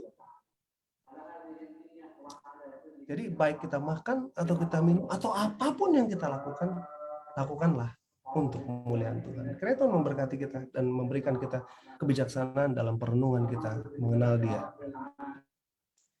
Oke, luar biasa ya. Masing-masing punya pandangan masing-masing dan tidak ada yang salah ya. Yang penting kita tahu harus ada satu yang benar, nggak boleh. Tidak ada yang salah. Kebenaran itu absolut. Ini kita harus jelas ya. Kebenaran itu absolut. Entah itu salah atau itu benar, Anda harus putuskan. Nggak boleh. Harus ada di akhir daripada pembicaraan ini mana yang benar, mana yang salah. Kalau saya salah, saya akan terima. Tapi jelaskan kepada saya gimana saya salah. Luar biasa, luar biasa. Oke, ya. Jadi pelajaran dari cerita mengenai Baal Peor ini menarik teman-teman ya. Hingga pada akhirnya Tuhan sendiri membinasakan orang yang dengan jumlahnya begitu banyak begitu loh. Padahal dari pelajaran ini kita tahu bahwa Tuhan berikan harapan besar kepada mereka. Tapi di sisi lain juga mereka banyak yang pada akhirnya memberontak dengan memilih kepada ilah-ilah lain. Kira-kira Tuhan itu kejam nggak sih? Ya, apakah nggak ada cara yang lain selain membinasakan bangsa yang dia bilang Tuhan kasihi itu? Gimana kira-kira teman-teman? Ada tanggapan nggak? Kejam nggak kira-kira Tuhan itu? Atau bagaimana? Apa? Kejam? Kalau menurut aku ya teman-temannya, aku kayak antagonis nih. Tujuan Allah memberikan perintah atau peraturan adalah untuk memimpin umatnya agar hidup baik sesuai kehendaknya. Dipersiapkan untuk memasuki tanah perjanjian. Menambah atau mengurangi perintah Tuhan untuk membuat hukum yang sempurna menjadi lebih sempurna adalah kehendak setan dan itu tindakan melawan Allah. Kita gak boleh bersungguh-sungguh lah. Ingat ya, di surga tempat yang bakal, tiada sakit atau susah. Itu yang dibawa sama Kak Kori waktu itu di Hope Channel. Sama para pemuda-pemudi gereja masing hari ke-7 Nataji Jantung. Para pemuda-pemudi dan Kak Kori berkata, tunggu jangan bersungguh, tunggu jangan bersungguh, tunggu janganlah bersungguh. Tapi sampai depan aku juga mau nyanyi lagu yang muka nanti, tapi kita akan bahas ini dulu. Mengetahui kebenaran tetapi tidak melakukan, beribadah kepada Tuhan tetapi menabaikan perintah Tuhan. Mencampur kebenaran dengan teori manusia, kebiasaan dan tradisi adalah kemunafikan. Jadi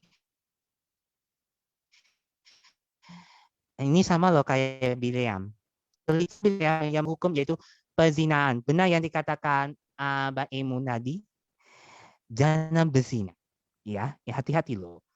Perzinahan fisik berkembang cepat menjadi perzinahan rohani yang merupakan tujuan setan. Pelanggaran hukum atau termasuk perzinahan fisik akan menuntut pada perzinahan rohani. Sundal, bati, mencampur hal rohani dengan dunia. Hasilnya adalah meninggalkan Allah. Seperti bangsa Israel, menutup berkat Tuhan tetapi di waktu yang sama menyembah Baal Peor keduniawian adalah tindakan melawan Allah dan akan dimusnahkan. Hati-hati loh teman-teman, kita jangan sampai deh kita masalah apa itu teman-teman, jangan sampai kita menjadi orang yang gak nambun gitu. Jadi ketika kita hidup menurut hukum Tuhan, menjalani hidup sesuai dengan kebenaran ada pada kita. Kita adalah garam dunia, terang dunia. Janji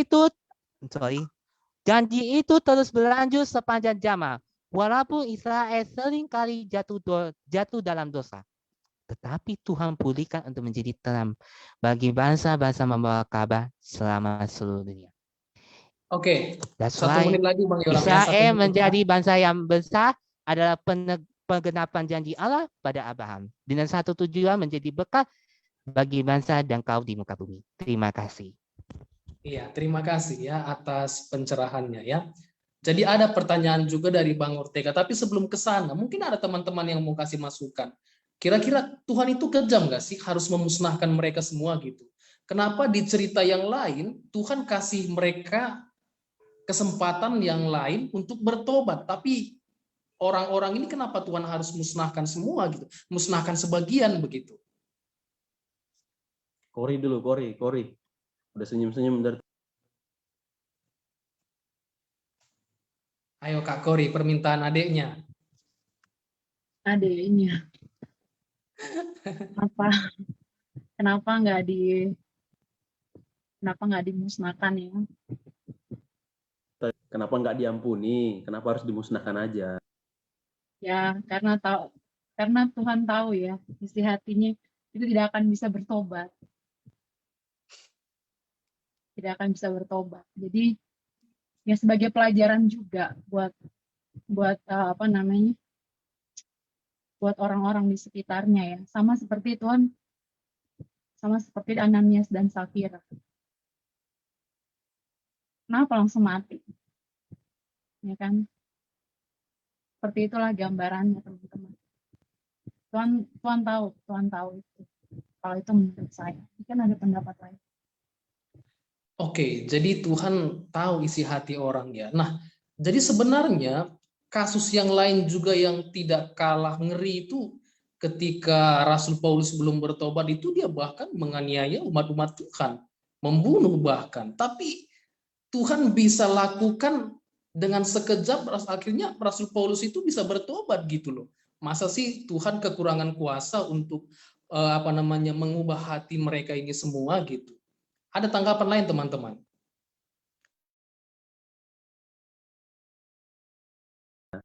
One for pendeta, tadi angkat tangan one for.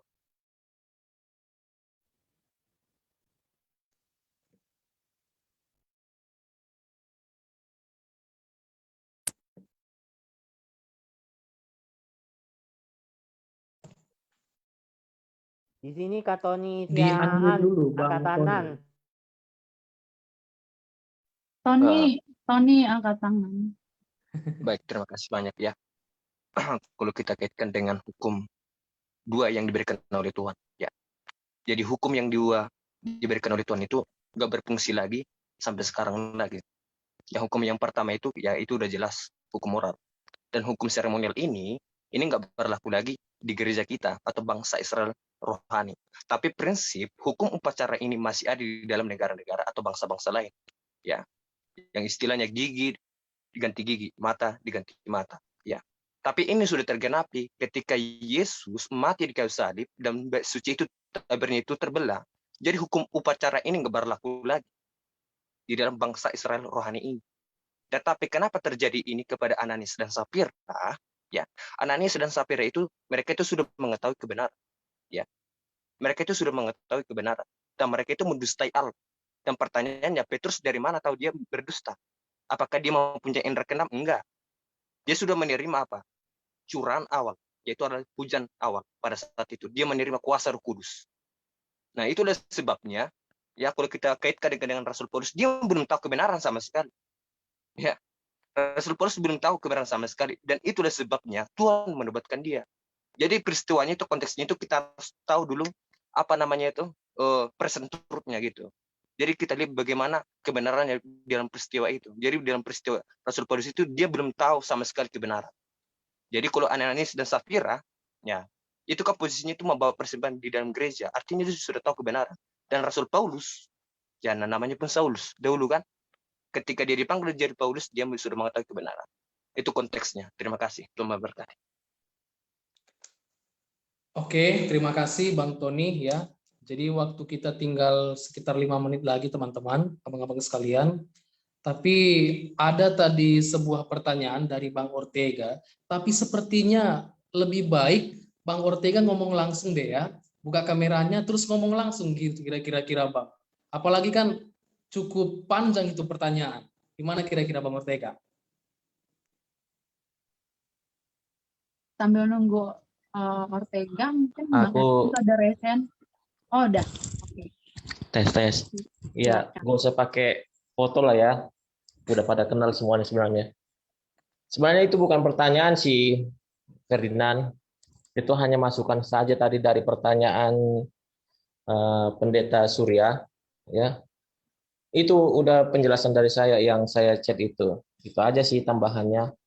Karena begini, fokus utama dari pelajaran kita hari Minggu itu, kenapa Musa mengatakan seperti itu? Karena Musa mengingatkan lagi kepada bangsa Israel untuk tidak lagi menambahkan ataupun mengurangi ketetapan yang sudah Tuhan berikan kepada mereka, ya kan? Makanya di situ juga ada dikatakan di kalimat yang di bawah itu bahwa penyembahan berhala, karena waktu itu mereka sudah menyembah berhala, ya kan? Waktu itu mereka tidak bisa melihat Allah, jadi untuk menyembah Allah itu mereka membuat patung, fokusnya ke situ. Nah, makanya di situ di bawah itu penyembahan berhala. Jadi jangan ditambah-tambahin tentang yang sudah Tuhan katakan. Nah, sama seperti kayak opungku pernah marah begini. Ketika Alkitab saya bawa, terus Alkitab itu dibawa lagu Sion ataupun dibawa buku Sekolah Sahabat, dia marah. Dia bilang berdosa itu. Kan seperti itu. Ibarat kata itu seperti kayak nambah-nambahin. Benar nggak, teman-teman? Pernah nggak dimarahin sama orang tua kita dulu? Bahkan opung-opung yang mengatakan Alkitab harus di atas daripada di bawah. Ya kan? Coba deh kita ingat-ingat. Saya seperti kayak kembali lagi pada waktu itu. Jadi itu sih tambahan dari saya ya. Jadi saya hanya memberikan satu masukan saja. Kenapa kita berkutat daripada situ? Saya hanya tertarik pada di pelajaran hari apa itu yang mengatakan di pelajaran hari Rabu bangsa Israel dipilih, mereka bangsa istimewa karena mereka ditugaskan Allah untuk menjadi berkat, bukan untuk menjadi kutuk. Itu aja sih yang bisa saya bagikan. Terima kasih, Tuhan memberkati. Oke, terima kasih. Amin. Tadi Bang Edmund sudah angkat tangan ya. Bang Edmund sekalian nanti kesimpulan aja Bang ya, sekalian kesimpulan ya. Sekarang mau jawab tadi itu pertanyaan. Karena ini sederhana sebetulnya. Ini pertanyaan kita semua ya. Apakah ada dosa yang bisa diampuni? Ada dosa yang enggak? Terkait Paulus, dia juga sama seperti kita. Nggak ada dosa yang nggak bisa diampuni Tuhan. Tuhan itu setia, bahkan 1 Yohanes 1 ayat 9, jika kita mengaku dosa kita, maka siapa yang setia? Iya di situ huruf besar. IA, artinya Tuhan. Tuhan yang setia untuk mengampuni segala dosa kita dan menyucikan kita dari segala jahat. Namun tadi katanya bukan cuma mengampuni, tapi dia juga menyucikan. Makanya di Matius 3 ayat 8 katakan, jadi hasilkanlah buah yang sesuai dengan pertobatan. Jadi kalau kita bilang kita bertobat tapi kita masih begitu juga, ya something is wrong. Ya, something is wrong kalau kita nggak berubah. Nah, dalam kasusnya Paulus, Tuhan itu setia. Tuhan tidak menghancurkan orang yang berdosa langsung boom habis. Kenapa? Karena Tuhan menunggu Paulus berbalik dan bertobat. Dan benar, pada saat Tuhan hajar Paulus, dihajar Paulus dengan buta, dia berbalik dan bertobat. Itu bedanya. Beda dengan si Raja Firaun Mesir. 10 kali Tuhan udah hajar dia dengan tulah dan segala macam. Mereka bilang, no, kita masih bisa. Enggak benar ini ya mereka, Tuhan mereka ini. Akhirnya Tuhan udah hajar, udah kasih lihat sama dia. Ditampar, nggak ngerti-ngerti. Bolak-balik ditampar, nggak ngerti-ngerti. Nggak bertobat. Ya Tuhan hancurkan dia di Laut Merah. Jadi ya, tidak ada orang yang tidak bisa diampuni. Yang tidak bisa diampuni itu hujan kepada Roh Kudus adalah hujatan kepada Roh Kudus. Apa itu hujatan kepada Roh Kudus? Roh Kudus berbisik tiap hari sama kita, jangan berhentilah kau berbuat dosa itu, berhenti kau begini, berhenti. Nah, kita bilang, ya Tuhan kan Maha Pengampun, udahlah nanti Tuhan ampuni, kita bikinnya hari ini. Besok aja nanti kita bertobatnya. Besok nggak pernah datang. Itu adalah hujat kepada Roh Kudus. Pada saat kita bilang, udahlah nanti gue mau bertobat kalau gue ini. Makanya Alkitab di dalam Ibrani 4 ayat 8, pada saat engkau mendengar suaranya, dengar suaranya, turuti. Karena itu Tuhan memberkati teman-teman. Amin. Oke, terima kasih Bang Edmund. Bang Surya masih ada tambahan Bang? Kalau tidak ada? Ya, sedikit aja. Sebagai keterangan tambahan yang terakhir, saya berpikir, saya bacakan kalimat pada pelajaran hari Minggu dikatakan begini. Itu paragraf kedua terakhir. Bang Surya. Oh, iya. Pada paragraf kedua, ya, bagian yang terakhir, ya. hari Minggu dikatakan begini. Bagaimanapun juga menambahkan atau mengurangkan berarti bahwa hukum itu telah diubah dan akibatnya bangsa itu menderita. Ya, oke lah, nggak apa-apa kalau kita masih istilahnya masih bertahan pada akal dan kebijaksanaan yang kita punya saat ini, nggak apa-apa. Tuhan itu Maha Kasih. Tuhan bisa panggil kita berkali-kali, Tuhan bisa ajar kita berkali-kali, tapi ada masanya nanti ketika akal dan hikmat kita itu sudah selesai dan kita menerima keadilan kita masing-masing dengan apa yang kita miliki saat ini. Tidak semuanya orang yang pergi ke gereja hari Sabat itu akan masuk surga. Tidak semuanya orang yang tidak bergereja hari Sabat tidak masuk surga. Tapi kita serahkanlah semua keadilan atas apa yang kita miliki, ilmu pengetahuan maupun Alkitab, apapun yang kita miliki, hikmat yang kita miliki saat ini, di dalam keadilan Tuhan. Supaya hanya kasih Allah yang menuntun kita kepada apa? Kepada terang yang besar itu. Tuhan memberkati kita. Terima kasih, Pendeta Muda Ferdinand. Oke, terakhir dari Bang Gok ya.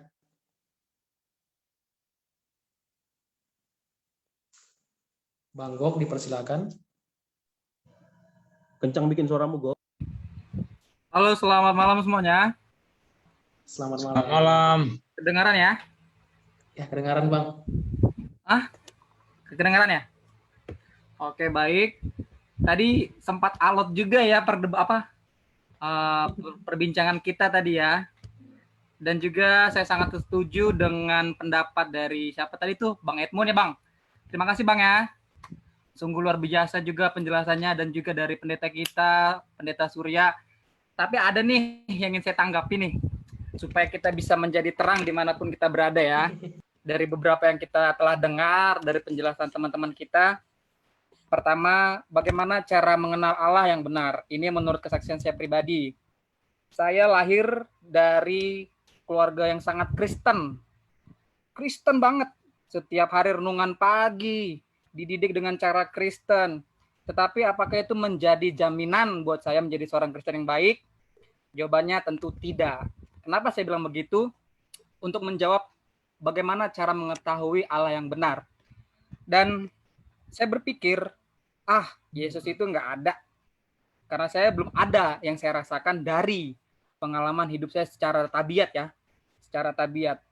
Lalu seiring berjalannya waktu, saya memulai membuka diri. Memiliki pengalaman seperti kayak spiritual journey saya secara pribadi mengenal Yesus. Ternyata untuk mengenal Yesus ini tidak cukup dengan membaca firman Tuhan, tidak cukup hanya sekedar renungan pagi, harus didasari oleh keinginan yang haus mengenal siapa Yesus itu sendiri. Itu pertama, untuk menjawab pertanyaan pertama. Dan yang kedua, untuk menjawab tadi pertanyaan dari teman-teman kita lain, dari pendeta juga, pendeta Surya Sienatar, sebenarnya dalam percakapan ini tidak ada yang harus disalahkan dan tidak ada harus dibenarkan. Semuanya benar-benar menuju kepada arah yang sama, arah yang positif. Cuma ada satu hal yang ingin saya tanggapi tadi di sini mengenai bahwa kejadian di mengenai Balpeor itu menggambarkan tentang kisah kita, kehidupan kita yang mengaku sebagai umat Tuhan, tetapi pada kenyataannya kita berbaur sendiri dengan keadaan-keadaan di sekeliling kita, dengan keadaan-keadaan di dunia. Seperti itu yang saya tangkap dari pelajaran sahabat kita mengenai Balpeor. Kita mengaku kita umat pilihan Allah, tapi kita sendiri tidak mau ditegur. Kita mengaku kita sendiri ini mengenal bisikan Roh Kudus, tapi kita sendiri tidak mau mendengar bisikan Roh Kudus dari teman kita kah, dari pendeta-pendeta kita kah, dari pengajar-pengajar sekolah sahabat kita kah. Inilah yang sebenarnya terjadi di dalam keadaan Balpeor yang modern yang sekarang kita telah hadapi ini. Dan yang terakhir untuk menutup pendapat saya ini, bahwa sebenarnya Tuhan itu udah kasih contoh yang besar melalui bangsa Israel. Lalu pelajarannya untuk kita secara pribadi apa? Kita lah Israel modern sekarang itu. Israel koreksi, bukan Israel modern, kita koreksi Israel rohani. Oh ya, Israel rohani. Terima kasih pendeta. Kita lah Israel rohani itu yang digambarkan pada pelajaran sekolah sahabat ini. Jujur saya merinding sekali membaca pelajaran ini. Saya sempat berpikir, pasti para penulis ini berdoa dulu. Kenapa saya bilang begitu, berdoa dulu? Karena tidak mungkin segala tulisan yang diilhamkan Allah dilenturkan hanya keinginan manusia. Tidak mungkin. Saya yakin itu pasti ada seseorang ataupun anggota-anggota dari kita yang dikuasai oleh Roh Kudus untuk menuntun bacaan sekolah sahabat yang pahit ini. Yang pedas ini loh, kalau menurut saya pelajaran hari ini pedas, sangat menusuk. Itulah dikatakan bahwa firman Tuhan itu seperti pedang bermata dua. Betul ya? Sangat tajam. Tapi dengan tajamnya itu kita semakin hari semakin diperbaharui oleh karakter dan sikap Kristus. Hanya itu saja. Terima kasih. Oke, baiklah teman-teman, kakak-kakak dan abang-abang sekalian, mengingat waktu yang sudah pas dan bahkan lebih ya, hampir 10 menit ya. Kita akan tutup acara kita. Nanti kalau seandainya masih ada hal-hal yang ingin kita diskusikan, boleh ya kalau teman-teman masih ada waktu ya. Tapi sekarang ini kita akan tutup acara kita ya. Ada lagu penutup atau langsung doa penutup biasa? Langsung doa aja, Pastor. Langsung doa penutup ya. Di sini ada sahabat saya, pendeta muda Servas Kaja, yang akan memimpin kita dalam doa tutup ya. Oke, baiklah. Kita tunduk kepala semua teman-teman. Pendeta muda Kaja boleh pimpin dalam doa. Oke, kita tunduk kepala dan kita berdoa. Tuhan Allah Bapa kami yang bertakhta tinggi di kerajaan sorga, terpujilah namamu ya Khalik pencipta kami, Allah yang kami puji dan sembah siang dan malam.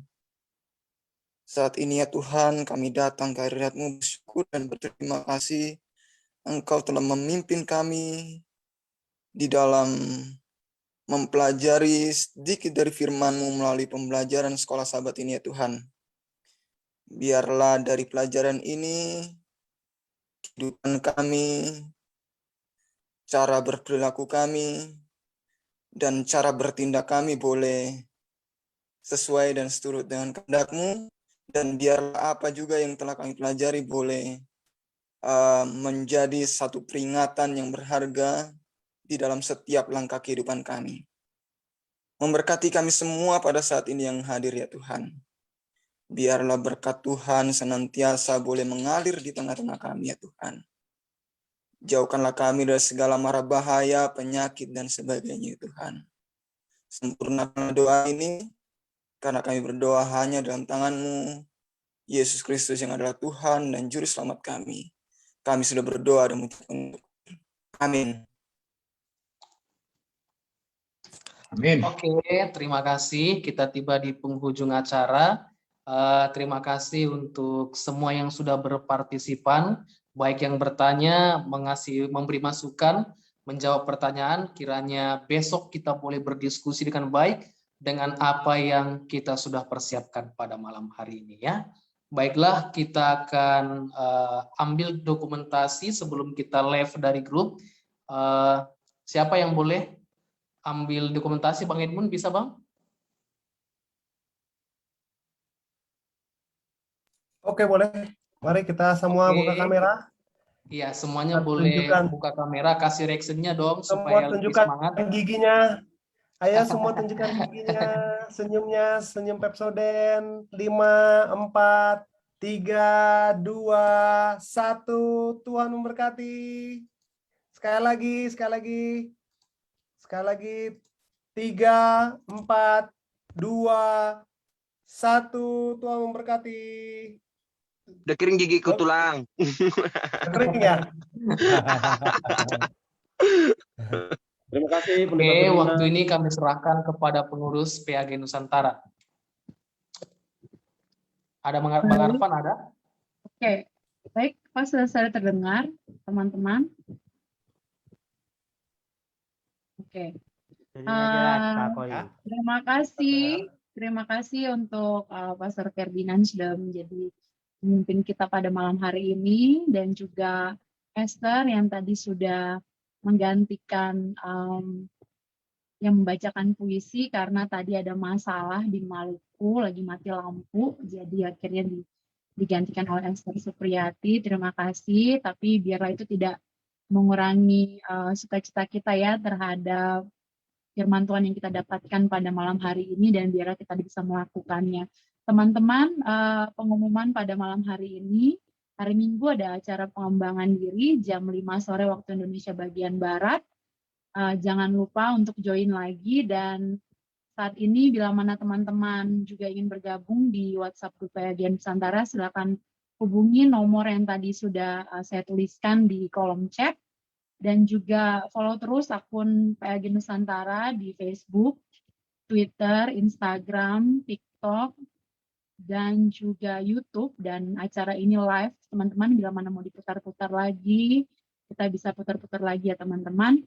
Dan juga tadi saya lupa ucapkan terima kasih untuk kedatangan teman-teman dari luar Nusantara juga, ada beberapa teman-teman dari Sabah. Terima kasih teman-teman dari Sabah sudah berpartisipasi dan terus join ya teman-teman. Dan sekian acara kita, room ini masih dibuka. Tuhan Yesus memberkati kita. Amin.